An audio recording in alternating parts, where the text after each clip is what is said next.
على جبين سعادتي وأفكاري تجري الحروف بأشواق وأزدهار.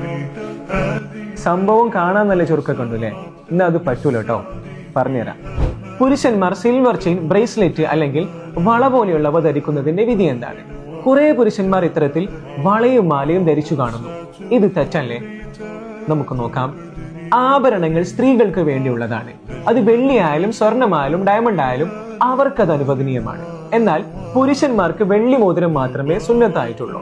വെള്ളി അല്ലാത്തവ, ഇരുമ്പ് പോലെയുള്ളവ കറാഹത്തും, സ്വർണമാണെങ്കിൽ അവ ഹറാമുമാണ്.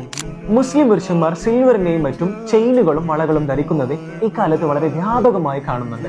ഇത് തികച്ചും തെറ്റാണെന്ന് മാത്രമല്ല, സ്ത്രീകളോട് തശബ്ബുഹ് അഥവാ അവരോട് സമാനമാവുക എന്ന തെറ്റുകൂടി അതിൽ വരുന്നുണ്ട്. അതുകൊണ്ട് തന്നെ നിങ്ങളുടെ ഫ്രണ്ട്സിലോ റിലേറ്റീവ്സിലോ ഇത്തരത്തിൽ വളകളും ചെയിനുകളും ധരിക്കുന്ന പുരുഷന്മാരുണ്ടെങ്കിൽ ഇപ്പോൾ തന്നെ ഈ അറിവ് അവരിലേക്ക് എത്തിച്ചു കൊടുത്ത് അവരെ ഈ ഹറാമിൽ നിന്നും പിന്തിരിപ്പിക്കാൻ വേണ്ടി ശ്രമിക്കുമല്ലോ.